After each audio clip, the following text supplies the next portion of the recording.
Hello, everyone. This is Tom Fox back again for another episode of the Hill Country Podcast. Excuse me, the award-winning Hill Country Podcast.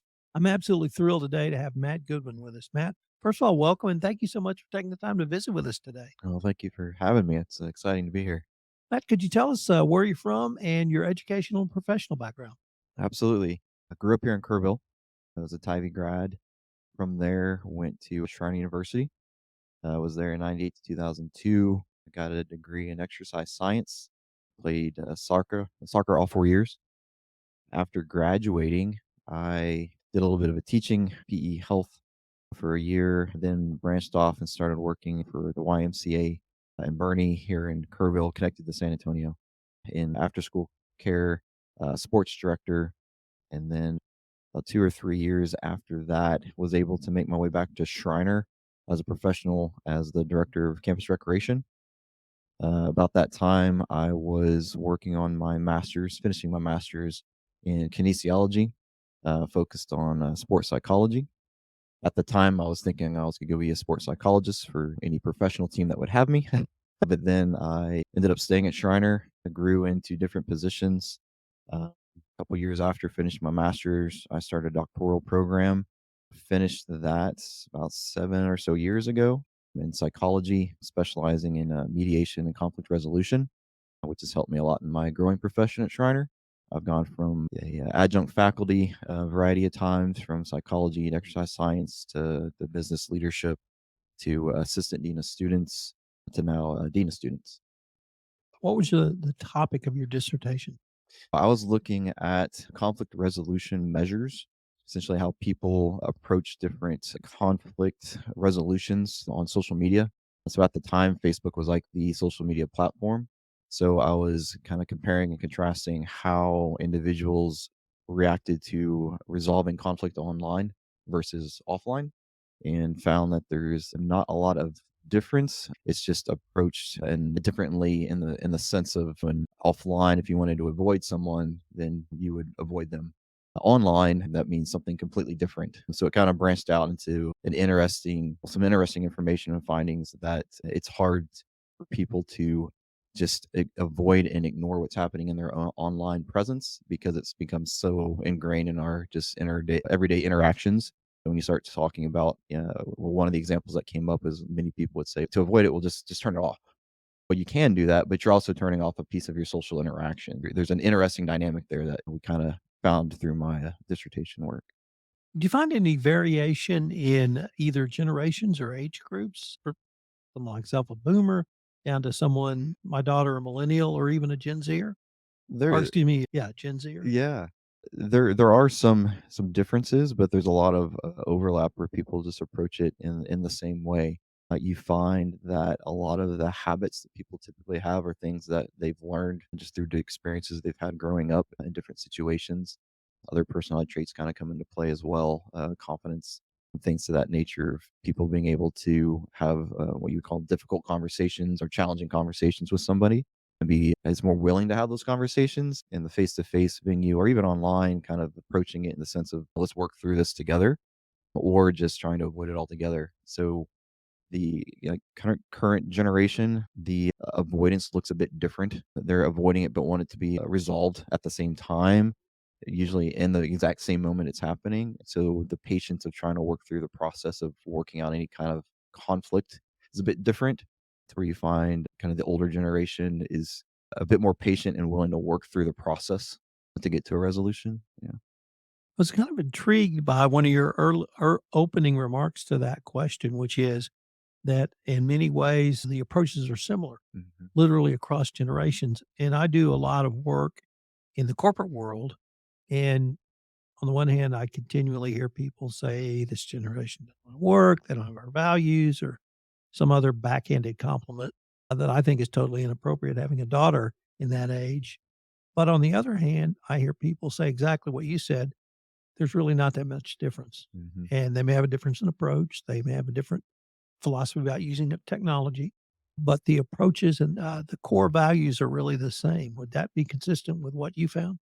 I think so. Really, at the end of the day, when whether it's a younger individual or an older individual or anyone in between, trying to get to a resolution of a conflict, they're looking for a solution. How they approach it can be completely different because sometimes depending upon who's in the conflict can come at it from different angles or different backgrounds or even different ways of being able to communicate. I think that's been a big challenge probably more recently because the way people are communicating has changed so drastically over time and very quickly. So now when you're looking for what does everybody want, they really just want it to be resolved. The hard part is trying to figure out what's the resolution that both parties or all parties are okay with moving forward with. And that's typically the hard part. And I think the acceptance piece is a bit different generational sometimes. But again, I think it comes back just the background of individuals, what they've experienced, what they've learned. A good piece of resolution work is education, right? It's educating them on the process of really just how to have an open communication with another individual, even if you're on opposing sides, knowing that what you're trying to do is get to a common resolution, and that can be difficult, but not so different across generations. Everybody's wanting that same type of resolution. Patience is typically the one piece is a little bit different. At least the students that I work with at the college, a lot of ways that instant gratification comes to the surface of like, but I want it now. Like there's a process to work through, and I understand you want it now, and we're getting there, but this is the process we need to go through. Let's turn to your current work as the dean of students. Sure. Who do you report to, Travis Frampton, the vice president for academic affairs and the provost currently. and what are some of the key roles of for you right now as the dean of students?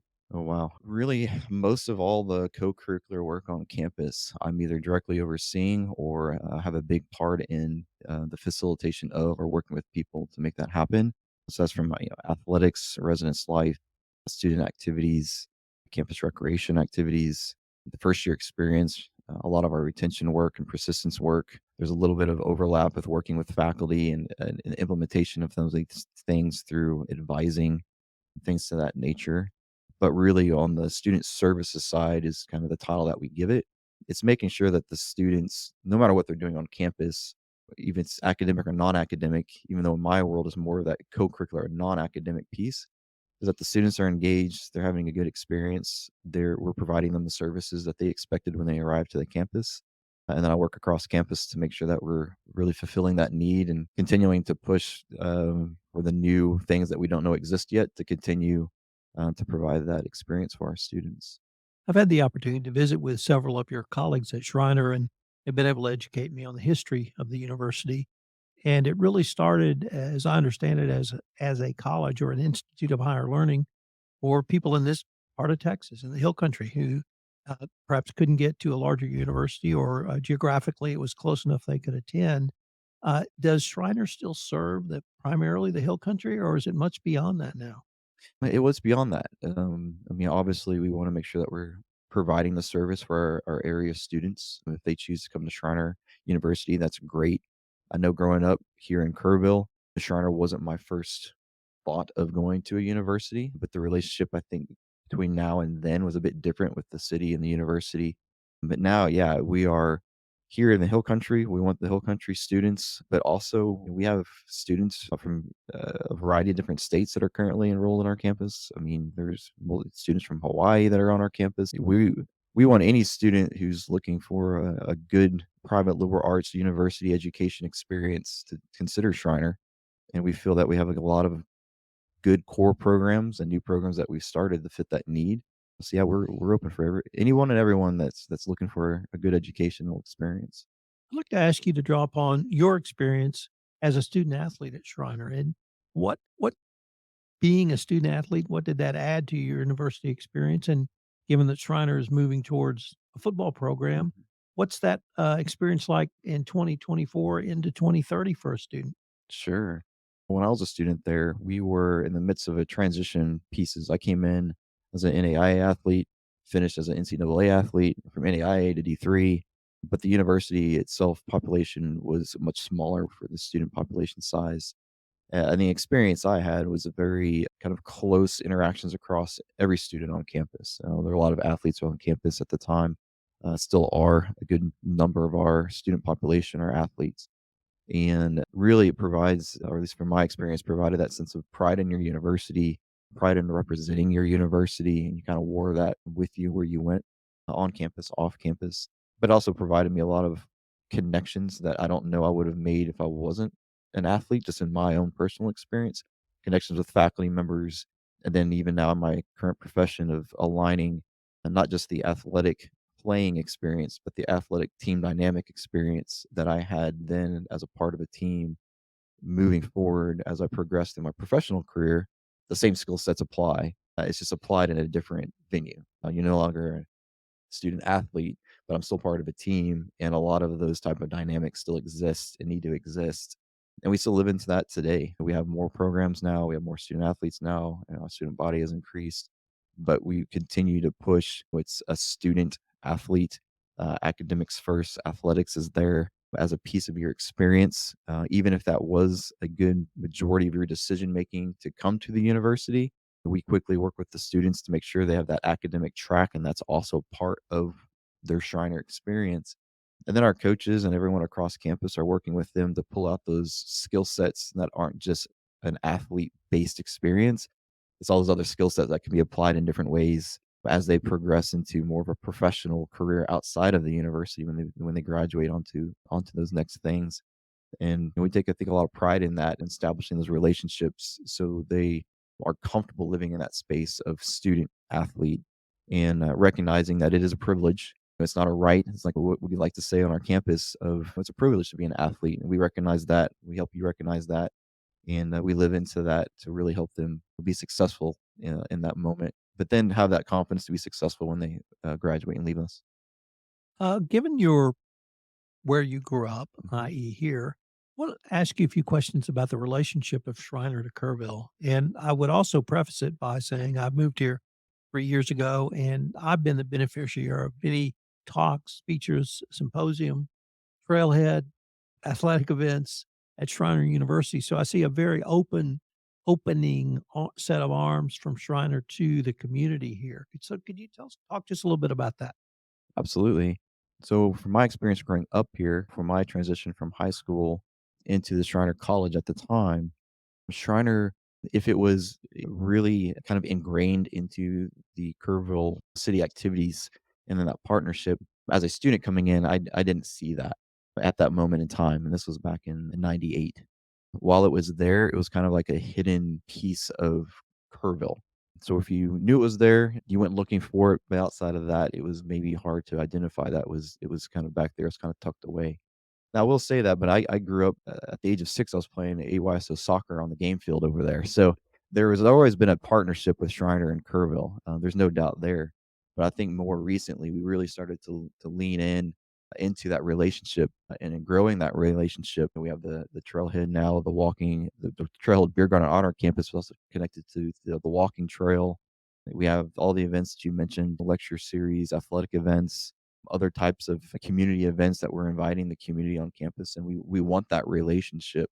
We understand that we have a very important role to play within our community, and we're always looking for ways of growing that community relationship between the university and Kerrville and the greater community beyond that, nation and worldwide.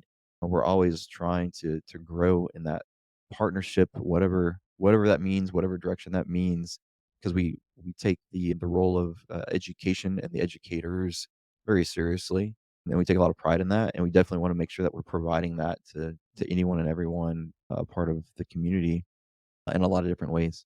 So it's grown over just the time that I've been here and at the campus by leaps and bounds from '98 to today, where it's almost hard to distinguish the line between Kerrville and Schreiner. We're almost merged together now, which is, I think, a great thing, especially as you mentioned football coming around the horizon. It's really feeling good in this moment to be a part of Schreiner, and how we're able to be a part of the Kerrville community even more now than I think, in my opinion, from years and years ago. It just continues to get better and better. One of the things that impresses me the most about the educational outreach was the banking program. And I say that because having moved to the hill country, I've really seen the needs of rural Texas in a lot of different ways than I'd previously seen living in Houston for 40 years. One of those is banking, and particularly in agricultural or ranching focused banking. And so having Schreiner having that sort of academic focus really speaks to me about a university trying to address some of the problems of rural Texas. Would that be a fair assessment? I think so. It kind of goes to the saying, see a need, fill a need type of mentality and attitude is we want to look around and say, what is the need? We're going to be providing what you would probably consider the traditional core courses, core majors. But what are those other things that are out there that are on the horizon, are currently happening that don't have as much support that we can help provide that support with? How can we be on what I like to call the front foot of trying to find the need that is out there that we can help provide? And we brought a lot of things to that nature to campus, from banking, aviation now Right. as another one. I know our nursing program continues to grow because we're really seeing that need in the area of, okay, if we're really going to be providing the services and the educational opportunities that we say we are, what are these other pockets of areas that we can really help in those areas and enhance those experiences for those people, and then help them have that opportunity to grow in that career path for them. It's a very service oriented leadership work that we try to be a part of, to bring really to the community in the educational world that we live in. You weren't aware of this, but if you give the title of the podcast episode in your remarks, you win a special gift, and you have given us that, being on the front foot. So, after this is over, you're gonna get a special gift from the Texas Hill Country Podcast Network. Where do you see your role and then Shriner in 2030 and beyond? Continuing to grow, and growth, I think, it means a lot of different things to a lot of different people. Obviously, we want to continue to provide a space for students to be on our campus or even a part of our campus, whether that's physically, online. As education continues to grow into the future, there's a lot of different opportunities out there of how that can happen.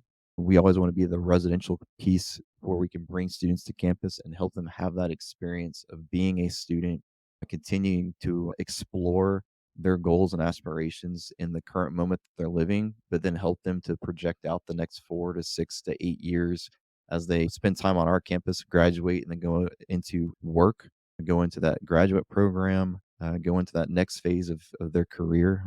I like to consider our current students professional students, since the amount of time they put into it. You're a professional student. You're learning the ropes.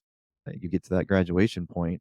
As we get to 2030 and beyond, I think you'll see Schreiner in a place where we've continued to again be on the front foot of exploration of what other programs can we provide on our campus academically, co-curricular. What are those shared experiences that we can have with the area community and beyond, to where Schreiner really gets to be a part of sharing in those moments, and helping to provide those moments in whatever role or capacity that means, for those that we're working with.